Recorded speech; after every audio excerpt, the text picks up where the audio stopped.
गोस्वामी जी की चौपाइयां कहीं से कहीं, कहीं से कहीं उन बातों को खोलती हैं।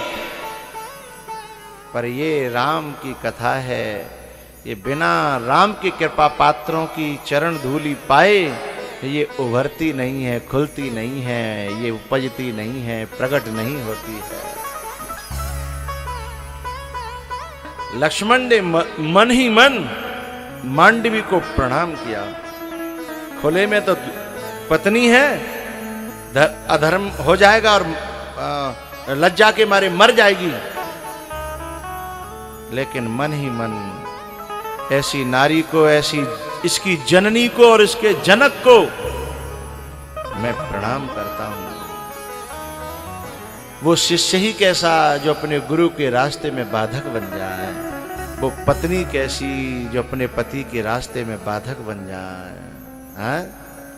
वो माँ कैसी जो अपने बेटे के भक्ति के रास्ते में मार्ग में बाधक बन जाए।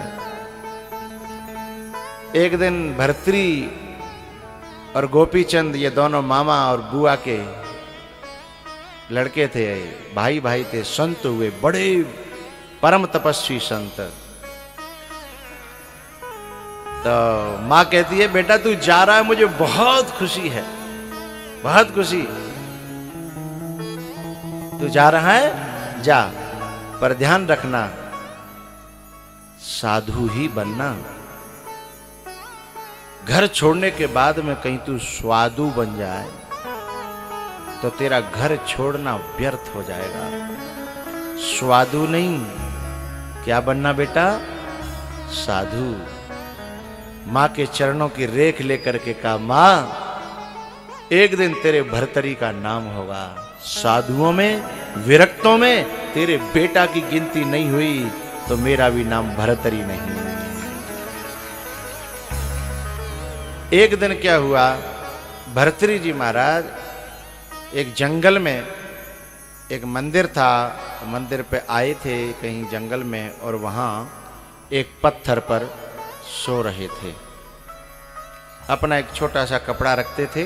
पहले संत लोग अपने कपड़ा स्वयं गांठ बांध करके और बगल में लटकाए रखते थे, पीछे को बंदूक सी लटकी रहती थी। अभी भी कुछ संत रखते हैं, शायद इनमें किसी के पास, संत के पास में हो तो दिखा दे। हाँ, जहां आसन लगे वहां रखा होगा, है ना? हाँ है, हाँ देखो ये है, देखो, हाँ बिल्कुल यही है। जरा दिखाना, ऊपर करना, कैमरे में लेंगे। देखो ये है, पोटली बंधी है।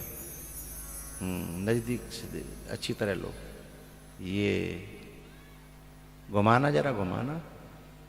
ये बैग के ऊपर कंबल बंधा है, कंबल की तरफ से दिखाओ, कंबल की तरफ से। ये छोटा सा अपना सब गृहस्थी यही है, बिछा के सो जाए कहीं भी अपना, है? और भर्तृ जी ने उस पत्थर पे अपना आसन बिछाया, लेट गए।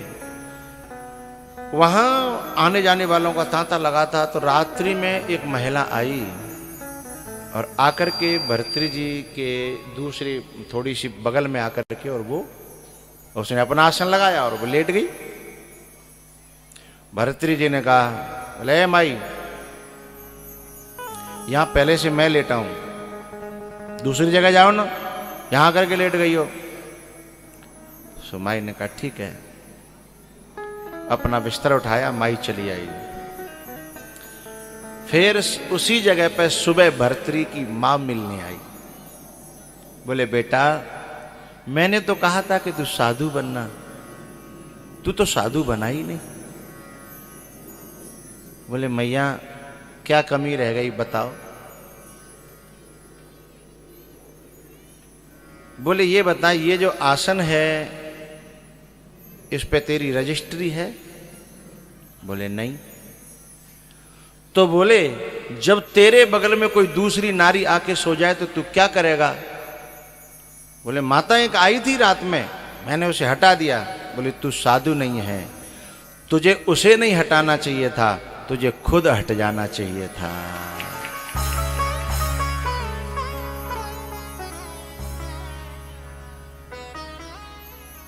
तब भर्तृ जी की मां ने कहा, बेटा वो नारी मैं ही थी, तेरी परीक्षा करने आई थी अभी तू साधु हुआ है या नहीं हुआ है।